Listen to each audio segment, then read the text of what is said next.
అందరికీ నమస్కారం అండి. శ్రీమాత్రే నమః. ఈరోజు మళ్ళీ పెద్దమ్మ గుడి దర్శనము ఎక్కువ డీటెయిల్స్తో మీ ముందుకు వచ్చేసానండి. సో ఇది పెద్దమ్మ గుడి లోపల సన్నివేశాలండి. పెద్దమ్మ గుడి గోపురము, గుడి ఎంట్రన్స్ ఇది. గేట్ లోపల నుంచి లోపలికి వెళ్ళాక ఇది గుడి ఎంట్రన్స్. సో ఈరోజు మంగళవారం వల్ల కొంచెం రష్గానే ఉండింది. శరన్నవరాత్రులలో ఈరోజు 9వ రోజు, అందులో మంగళవారము. సో అమ్మవారి దర్శనం చేసుకుంటున్నాము, పెద్దమ్మ గుడి దర్శనము. ఆ సన్నివేశాలు చాలా బాగా అనిపించాయండి. ఆ గుడి గోపురానికి, గుడికి, ఆ ఆకాశానికి, ఆ పక్కన చెట్లకి అంతా కూడా సన్నివేశం చాలా చక్కగా అనిపించింది. ఇది గుడి పక్కన ఎడమవైపు ఉన్న సన్నివేశము. వెనకాల స్వస్తిక్ గుర్తుంది. ఇది వచ్చేసి పార్కింగ్ చేసే ప్రదేశం ఇది. ఇక్కడ పి జనార్దన్ రెడ్డి అనే ఒక వ్యక్తి స్టాచ్యూ పెట్టారు. ఇక్కడ ఇతని గురించి డీటెయిల్గా కొంచెం చెప్పబోతున్నాను. ఇది మనం గేట్ లోపల నుంచి వచ్చే సన్నివేశం ఇదంతా కూడా.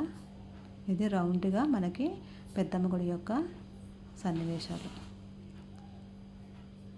ఇది గుడి పక్కన ఎడమవైపు ఇలా ఉంటుందండి. సో గుడి లోపలికి వెళ్తే ఇక్కడ గాలిగోపురం. ఇక్కడ వీళ్ళందరూ ఏం చేస్తున్నారో మీరు ఇంతకుముందే గుడికి వెళ్ళిన వాళ్ళు అయి ఉంటే మీకు తెలిసే ఉంటుంది. కొత్తగా తెలియని వాళ్ళు ఉంటే కనుక ఇక్కడ మన అందరి నమ్మకం ఏమిటి అంటే, మనం కోరిన కోరికలు కనుక అమ్మవారు నెరవేరుస్తారా లేదా అని తెలుసుకోవడం కోసం ఒక కాయిన్ నిలబెట్టి మనం ఒక కోరిక అనుకుంటే అది తప్పకుండా జరుగుతుంది అనేది ఒక నమ్మకం అండి. సో ఎంత కష్టమైనా, ఎంతసేపు అయినా కూడా అందరు భక్తులు కూడా ఇలా ఆ అమ్మవారి గోపురం దగ్గర కాయిన్ నిలబెట్టడం కోసం ప్రయత్నిస్తారండి. ఇక ఇది కొంచెం ముందుకెళ్తే అమ్మవారి గుడి ముందర బొమ్మల కొలువు ఏర్పాటు చేశారు. అమ్మవార్లందరినీ కూడా సైజ్ ప్రకారము చిన్న నుంచి పెద్ద, పెద్ద నుంచి చిన్నలాగా ఏర్పాటు చేశారు. ఇక్కడ అందరు అమ్మవారు కూడా కొలువై ఉన్నారు. ఇది అమ్మవారి లోపల, గుడి లోపల ప్రాంగణంలో అమ్మవారి ముందు ఉన్న స్థలంలో ఇలా ఏర్పాటు చేశారు.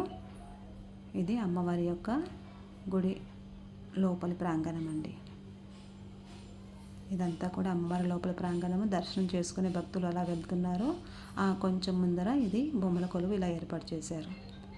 ఇక అమ్మవారి డెకరేషన్ చూద్దామండి. ఇక్కడ అమ్మవారి చుట్టూ ఇలా బంతి పూలతో, చామంతి పూలతో, అన్ని రకాల పూలతో కూడా లోపల ప్రాంగణం అంతా కూడా చక్కగా అలంకరించారండి. అమ్మవారు పెద్దమ్మ తల్లి దసరాకి ముస్తాబైపోయి రెడీగా ఉన్నారు. సో ఇది అమ్మవారి అలంకరణ. పెద్దమ్మ గుడి లోపల ప్రాంగణం ఇలా ఉందండి ఈరోజు. సో అమ్మవారి పండగకి రెడీగా ముస్తాబయ్యి అలంకరణతో ఉన్నారు. సో గుడి యాజమాని వాళ్ళందరూ కూడా ఇలా పూలతో అలంకరించారండి. ఇది లోపల గుడి చుట్టూ ఉన్న సన్నివేశం. ఇది అమ్మవారి గుడి ఎంట్రన్స్, గుడి లోపల. సో అమ్మవారి గుడి పక్కన ఇలా స్క్రీన్ ఏర్పాటు చేశారండి. సో అమ్మవారిని లోపల నుంచి కరెక్ట్గా చూడలేని వాళ్ళం ఇలా క్లారిటీగా చూడొచ్చు అని ఇక్కడ టీవీ ఉందండి.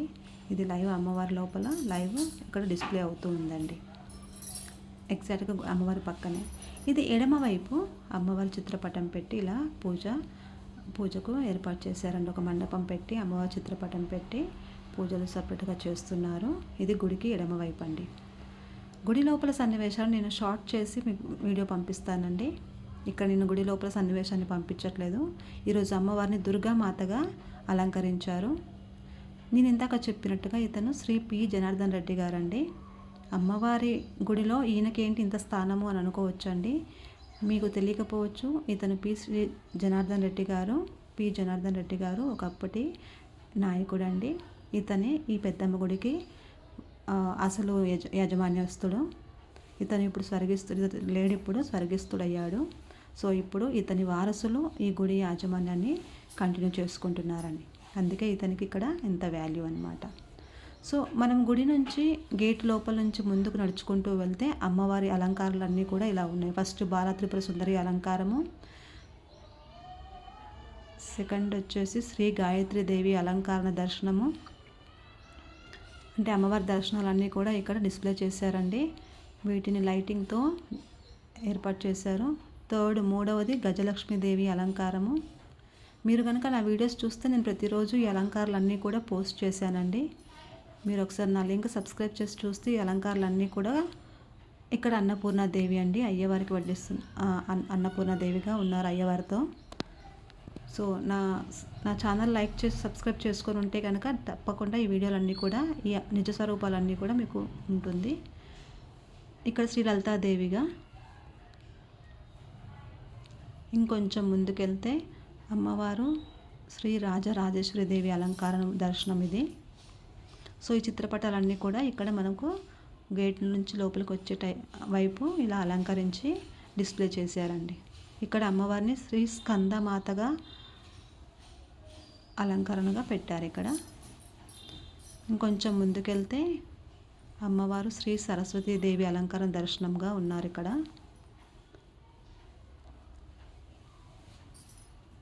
మనం శరన్నవరాత్రులలో చివరికి వచ్చేసామండి. ఇక్కడ శ్రీ దుర్గాదేవి అలంకరణ దర్శనము.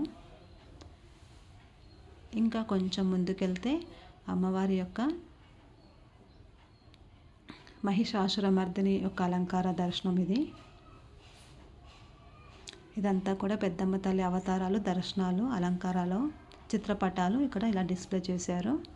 సో ఇంకొంచెం ముందుకెళ్తే అమ్మవారి యొక్క నిజ స్వరూపము, అసలైన పెద్దమ్మ తల్లి అలంకార దర్శనం అన్నమాట ఇది. సో ఇది గుడి నుంచి, గేటు నుంచి మనము రైట్ సైడ్ వస్తుంటే, నడుచుకుంటూ వస్తే కనుక ఆ ప్రాంగణం ఇలా అలంకరించి తీర్చిదిద్దారు ఇక్కడ. ఇదంతా కూడా ఆ ప్రాంగణమే. గేట్లోంచి కుడివైపు లోపలికి వచ్చే ప్రాంగణం ఇదంతా కూడా. సో దసరా నవరాత్రులలో మనం 9వ రోజుకి వచ్చామండి. ఈరోజు మంగళవారము. సో పెద్దమ్మ తల్లిని దుర్గాదేవిగా అలంకరించారు. అలా కుడివైపు నుంచి నడుచుకుంటూ వెళ్తే ఇదిగోండి అమ్మవారి గుడి ఇక్కడ. ఎడమవైపు మీకు ఇందాక చూపించిన స్టాచ్యూ. అలాగే కొంచెం ముందుకెళ్తే అక్కడ పార్కింగ్ చేసే ఏరియా ఉందండి. ఎడమవైపు నుంచి వచ్చే తోవ అది అటు నుంచి వెహికల్స్ వస్తాయి. సో ఇందాక మీకు చెప్పినట్టుగా ఈయన పి జనార్దన్ రెడ్డి గారండి. ఈ పెద్దమ్మ తల్లిని, ఈ గుడిని కట్టించింది కూడా ఈయననే. కాబట్టి ఈయనకంటూ సపరేట్గా ఒక రూము, ఒక స్టాచ్యూ ఏర్పాటు చేసి ఆయనకు కూడా రోజు దీపం పెట్టి ఆయనకు కూడా పూజలు చేస్తారండి.